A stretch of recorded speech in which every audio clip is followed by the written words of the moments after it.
तो आप जुड़ चुके हैं ट्रिक्स ऑनलाइन क्लासेस की ओर। प्यारे बंधु, आप थंबनेल देख कर ही समझ गए होंगे कि मैं आपको क्या पढ़ाने वाले। आज मैं आप लोग को पढ़ाने वाले हैं संपूर्ण क्रांति। क्या पढ़ाने वाले हैं?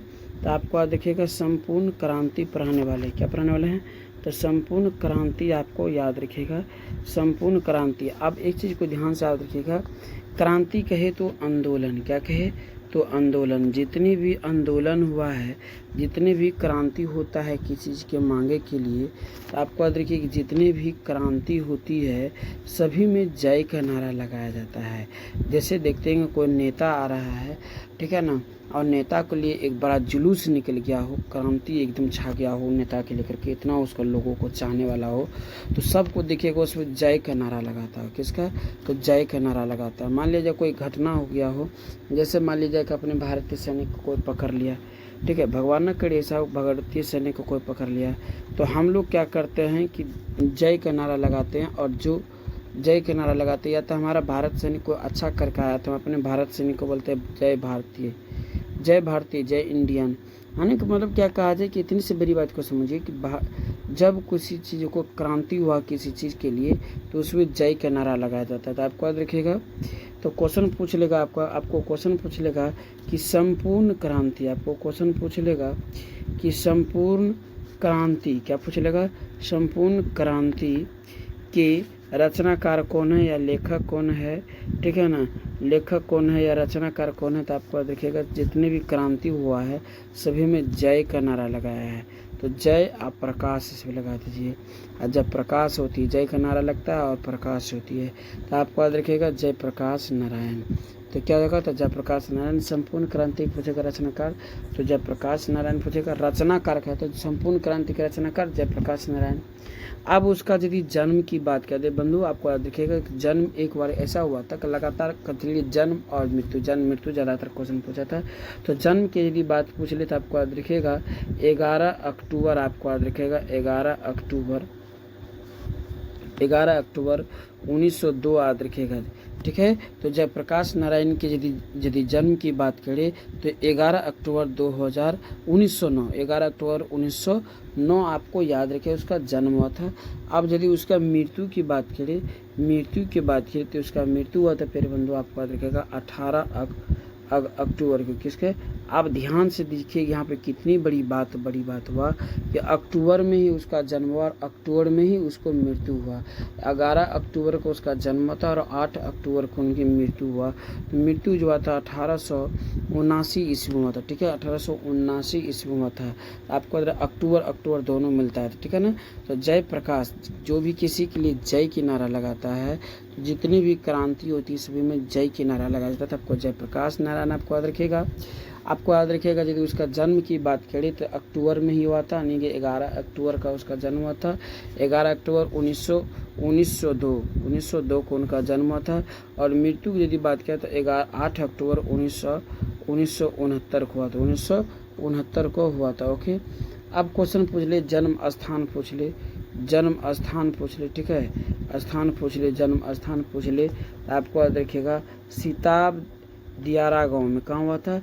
तो सीताब, आपको याद रखिएगा सीताब दियारा गांव में हुआ था, ठीक है, सीताब दियारा गांव में हुआ था। कहाँ पर? तो दियारा गांव में हुआ था, दियारा, ठीक है ना, दियारा गांव। और सोचिए गांव के व्यक्ति होकर ये एक रचनाकार बन गया, तो आप लोग क्यों नहीं बनिएगा, ठीक है ना। तो क्वेश्चन करा बंधुओं कि जय, आपको क्वेश्चन पूछ देगा कि उनका जन्म तो 11 अक्टूबर 1902। जब प्रकाश नारायण का पूछ लेगा, मृत्यु पूछ लेगा, तो आपको याद रखिएगा 8 अक्टूबर 1992, ठीक है। क्वेश्चन पूछ लेगा कि संपूर्ण क्रांति अर्थात संपूर्ण क्रांति के रचनाकार कौन है? तो जयप्रकाश नारायण, आपको याद रखिएगा, ठीक है। जन्म स्थान पूछ लेगा तो सीताब दियारा, आपको याद रखिएगा। क्वेश्चन करा पिता का नाम, तो पिता का नाम, पिता और माता का नाम उसका यदि पूछ ले, माता का नाम कर दे तो आपको रहेगा फूल रानी। क्या नाम था? तो उसका माता का नाम जयप्रकाश नारायण के माता का नाम पूछ ले, तो आपको याद रखेगा फूल रानी था। क्या था? तो आपको याद रखेगा फूल रानी। क्या था? तो फूल रानी नाम था। जयप्रकाश नारायण के माता का नाम था फूल रानी और पिता का नाम था दरसू दयाल। क्या देखेगा? तो आपको देखेगा हरसू क्या है? हर्षु दयाल। आपको देखिएगा पिता का नाम पूछ ले तो बंधु यहाँ पर एक चीज़ को ध्यान दीजिएगा, काम क्या कौन, रचा कुछ कौन, इतिहास कौन रचा, तो इतिहास रचा का मतलब एक रचनाकार बनकर उनके पिता, उनके पुत्र जयप्रकाश नारायण, और नाम किसका हो रहा है, माता पिता की। इसलिए आप लोग भी अच्छे कीजिए, आपका माता पिता के भी नाम हो, ठीक है ना। तो क्या ना था, हर्षु दयाल आपको याद रखेगा, हर्षु दयाल, हर्षु आपको याद रखेगा, हर्षु दयाल। हर्षु दयाल जो है इनके पिता थे और माता का नाम था फूल रानी, माता का नाम था फूल रानी और पिता का नाम था हर्षु दयाल। पिता का नाम हर्षु दयाल, जन्म 11 अक्टूबर 1902, ठीक है। मृत्यु तो 8 अक्टूबर, दोनों अक्टूबर में हुआ था, तो मृत्यु जन्म दोनों अक्टूबर में हुआ था, मतलब अक्टूबर में ही जन्म हुआ और अक्टूबर में ही वो मरा।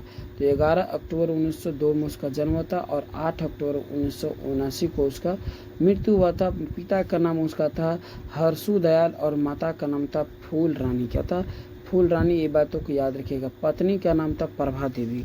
अब आपको याद रखिएगा जयप्रकाश नारायण की पत्नी के नाम याद करिए, तो पत्नी का नाम था बंधु इसका, पत्नी का नाम था प्रभा देवी। क्या था, तो प्रभा देवी। क्या था, आपको याद रखिए इसका पत्नी का नाम था प्रभावती है बंधु, प्रभावती देवी। क्या बोलेगा, तो उसका पत्नी का नाम था प्रभावती देवी। क्या था, पत्नी का नाम था प्रभावती देवी, ठीक है ना। इसको सम्मान पुरस्कार जो मिला था 1995, 1965 और 1978 में भारत रत्न। भारत रत्न पूछ ले, भारत रत्न पूछ ले, भारत रत्न पूछ ले तो आप लोग याद रखिएगा, भारत रत्न 1978 में मिला था, 1978। भारत रत्न कब मिला था, 1978। और भारत रत्न 1978, ये बात याद रखिएगा। भारत सम्मान पूछेगा, भारत सम्मान कब मिला था उसको, तो 1965। भारत सम्मान उसको 1965, भारत सम्मान 1965 उसको जो है रचना में जो है प्रसिद्ध विख्यात के प्राप्त किया था। तो उसमें जो सम्मान पुरस्कार मिला था 1965 में। कब मिला था, तो 1965 में मिला था। और उसको जो है क्या कहा जाए, भारत रत्न जो मिला था, तो भारत रत्न जो मिला था 1900 आपको याद रखा, 1900 कब, 1998 में। अब यहाँ एक क्वेश्चन चलते हैं ऑब्जेक्टिव क्वेश्चन कर कह रहा है कि जयप्रकाश नारायण को किसका दलाल कहा है।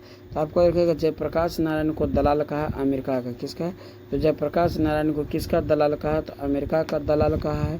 क्वेश्चन कह रहा है कि 1974 ईस्वी में जयप्रकाश नारायण ने किस आंदोलन का नेतृत्व किया था। तो आपको देखेगा 1974 ईस्वी में जयप्रकाश नारायण जो है किस आंदोलन का नेतृत्व किया था।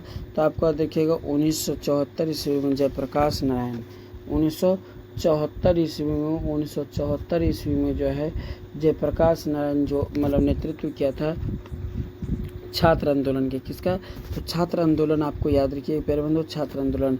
क्वेश्चन करा दल विहीन लोकतंत्र किस विचार का मुख्य राजनीतिक सिद्धांत है, किस विचार का मुख्य राजनीतिक सिद्धांत है।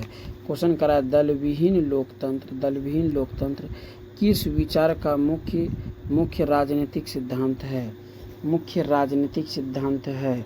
तो आपको याद रखिए प्यारे बंधु, ऑप्शन नंबर ए हो जाएगा सर्वोदय विचार का। क्या हो जाएगा, तो सर्वोदय विचार का। दल विहीन लोकतंत्र किस विचार का मुख्य राजनीतिक सिद्धांत है। तो आपको याद रखिएगा ऑप्शन ए हो जाएगा सर्वोदय विचार का। ओके। क्वेश्चन करा छात्र आंदोलन का नेतृत्व स्वीकार करते समय जयप्रकाश नारायण की स्थिति कैसी थी।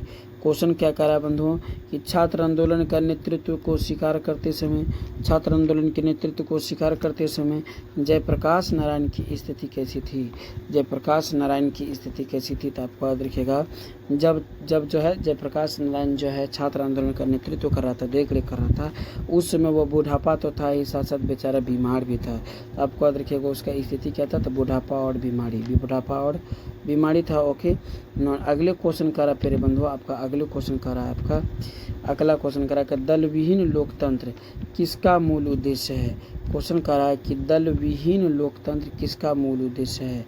दल विहीन लोकतंत्र किसका मूल उद्देश्य है। तो दल विहीन लोकतंत्र जो है मार्क्सवाद और लेनिन का है। किसका था, दल विहीन लोकतंत्र किसका मूल उद्देश्य है, तो आपको याद रखिएगा दल विहीन लोकतंत्र जो है मार्क्सवाद और लेनिनवाद क्या है, किसका, तो मार्क्सवाद और लेनिनवाद। दल विहीन लोकतंत्र किसका मूल उद्देश्य है, तो आपको याद रखिएगा दल विहीन लोकतंत्र जो है मार्क्सवाद और लेनिनवाद का ही मूल उद्देश्य है। अगले क्वेश्चन का रहा है आपका कि लोकनायक किसे कहा जाता है, लोकनायक किसे कहा जाता है, आपको लोकनायक जयप्रकाश नारायण को कहा जाता है, लोकनायक जयप्रकाश नारायण को कहा जाता है। क्वेश्चन करा है जयप्रकाश नारायण की रचना का नाम है, जयप्रकाश नारायण की रचना का नाम है। तो हमने क्या बोला है कि जितने भी क्रांति होती है सभी क्रांति में संपूर्ण मतलब सभी, क्रांति मतलब जितनी भी क्रांति होती है सभी क्रांति में जय का नारा लगा जाता है। तो आपको एक संपूर्ण क्रांति एक जयप्रकाश नारायण की रचना है, आपको याद रखिएगा जयप्रकाश नारायण की रचना जो है उसका नाम है संपूर्ण क्रांति। फिर बंधु हम आपको पढ़ा रहे थे NCERT ऑब्जेक्टिव का, तो NCERT ऑब्जेक्टिव में जो प्यारे बंधु आपको जो है हर इस प्रकार की चैप्टर वाइज NCERT ऑब्जेक्टिव जिसका किसी के 9, किसी के 21, किसी के 22, किसी के 27 ऑब्जेक्टिव है जो आप सभी के लिए बहुत इंपॉर्टेंट है नेक्स्ट एग्जाम के लिए। तो फिर बंधु इस प्रकार का और NCERT ऑब्जेक्टिव और क्लास को लेने के लिए आप हमारे चैनल को सब्सक्राइब कीजिए, लाइक कीजिए और अपने सबसे प्यारे दोस्तों के पास शेयर कीजिए। और मिलते हैं हम आप लोग अगली क्लास में। यहाँ तक के लिए सभी को जय हिंद, जय भारत।